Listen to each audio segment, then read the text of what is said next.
تسلم ايدك. تسلم وتمشي علي بيه. ما كنتش مصدق كلام اخوك لما قال لي انه اكلك حلو. المهم انه عجب حضرتك. الايدين الحلوين دول لو عملوا اي حاجه لازم يعجبوا. ربنا يخليك يا علي باشا. ده انت اللي باشا.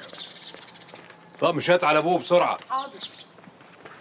يا اهلا يا اهلا يا علي بيه، نورت بيتك ومطرحك. نورك يا بوب. اتفضل يا علي بيه.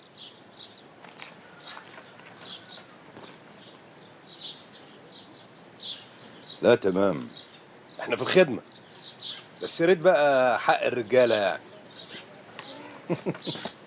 حق ايه يا حرامي؟ البت قالت في المحضر الخزنه كان فيها 50,000 جنيه غير شويه الدهب. ال50 بلبل دول شهادات استثمار، يعني محدش ينفع يتصرف فيهم، والدهب طلع صيني وشرفك يا علي بيه. طب وشرفك يا بوبو؟ وليف بيه كان بعتهم معايا بس انا اللي قلت له لا. ليه كده؟ ربنا ما يجعلنا من قطاعين الارزاق. كده تزعلني برضو؟ ما انت زعلتني بحركه تولين. ما انا حكيت لك، القعده كلها كانت مقريه ومسموعه، وبعدين ده مكانك، يعني تامينه ملزوم منك. ما كنتش فاكر هيعملوها معايا. عموما ماشي، ولو ان اللي هيزعل في الحكايه دي كلها جمال، بس انا عارف انت هتراضيه ازاي. انا رقبت الجمال اللي يؤمر بيه، بس هو يخرج بالسلامه. يخرج؟ تفتكر جمال ممكن يخرج ازاي؟ معرفش. ما تعرفش؟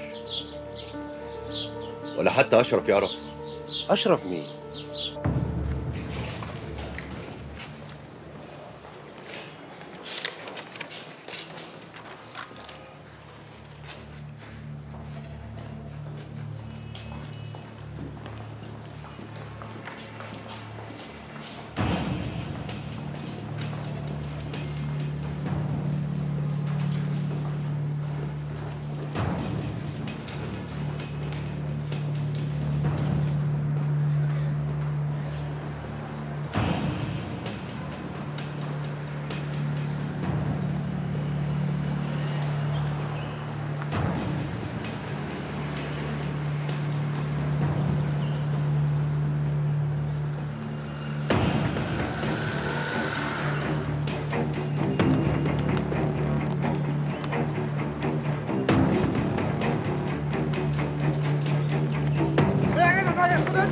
حاسب الله يخرب بيتك، انت مش شايف؟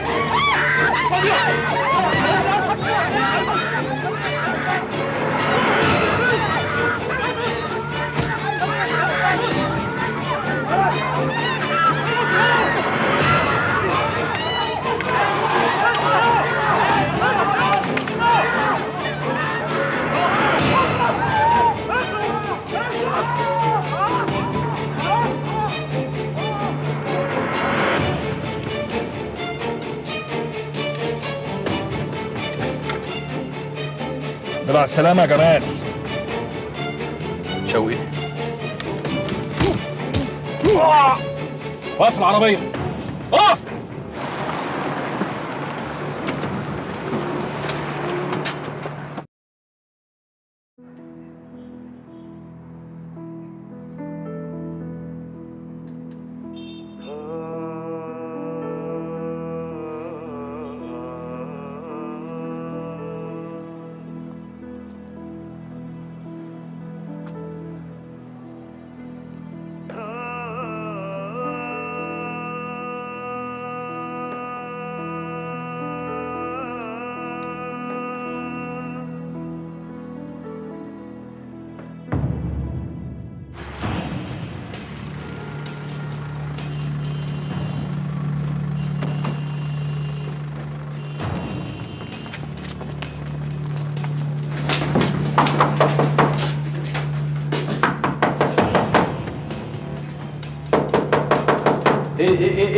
في ايه؟ حضرتك مسكون العمارة؟ ايوه يا ابني. ما شفتش جمال الجبالي جه هنا من شوية؟ لا ما شفتوش، وما تتعبوش نفسكم وتقعدوا تخبطوا لان مفيش حد جوه اصلا، ووالده نقلوه المستشفى من ساعه اللي حصل. انت متأكد من الكلام ده؟ انا بقول لك اللي انا اعرفه. انتوا محروس تمسكوا المربع كله، خلي بالكم كويس. يلا يا رجالة.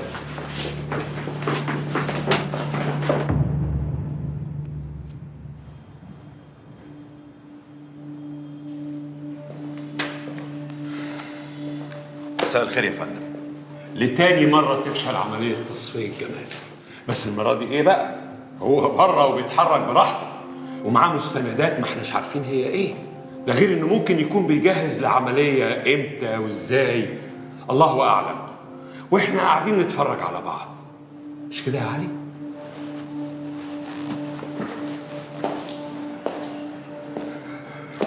قول لي، انت مخبي عليا حاجة؟ اكيد لا يا فندم.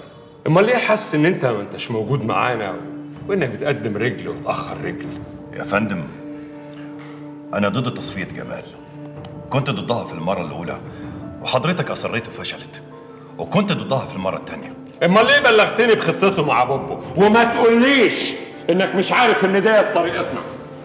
مع اللي بره الدايرة يا فندم ممكن، لكن مع جمال ما ينفعش. سعادتك عارف من هو جمال الجبالي وكفاءته وقدرته على التعامل مع المواقف، ده غير ان تصفيته لا يمكن هتبقى نهاية للمشكلة دي، ممكن تبدأها. خلاص يبقى نسيبه بقى يعمل اللي هو عايزه، والقيادة والإعلام والرأي العام هيسيبوه هما كمان ويسامحوا، صح؟ مش بالتصفية يا فندم، مش بالتصفية. جمال ما يستحقش ده مننا، ده غير اننا مش هنعرف نعمله معاه اصلا. وقصة فشل وإهمال جديدة بتضاف لدفتر حواديت الفشل اليومية، من حوادث التفجير لحوادث القطارات لانهيار العمارات. يلا حدوتة ورا حدوتة.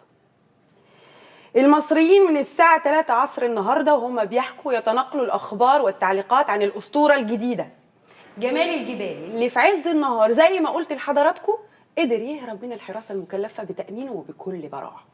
سؤالنا لضيفنا اللي هيبقى معانا بعد الفاصل هو: هل ده عائد إلى أننا أمام مجرم مؤهل بقدرات قتالية معينة، ولا هي لعبة جديدة يلعبها معانا جهاز الأمن للتغطية على أزمات فادحة تمس أمن المواطن اليومي؟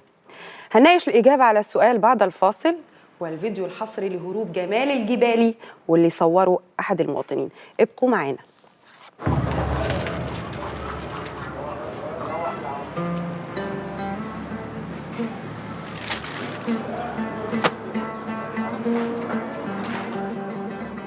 ايه ده هو الاكل ما عجبكش ولا ايه يا استاذ جمال؟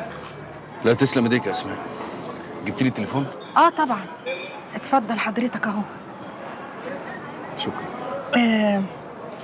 بس انا عارفه ان انا ماليش الكلام اللي هقوله ده، بس ما تزعلش مني يعني، سيبك اللي يقول.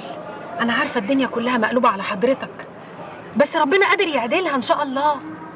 ابعد انت بس بنفسك عن المشاكل. لو المشاكل هي اللي بتيجي عندنا نعمل لها ايه؟ اصبر، ده الصبر جميل قوي يا استاذ جمال، بس انا خايفه على حضرتك قوي.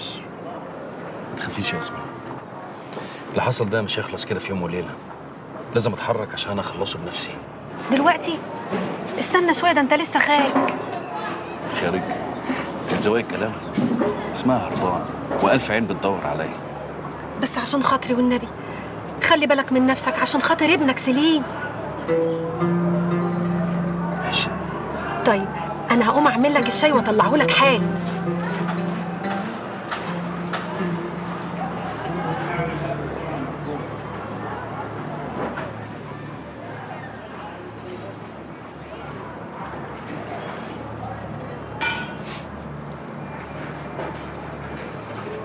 يا اشرف، انا جمال. انا كويس تمام، متقلقش. دلوقتي عايز اشوفك حالا. فاكر الجامع اللي بنصلي في العيد كل سنه؟ ايوه، قابلني هناك بعد ساعه.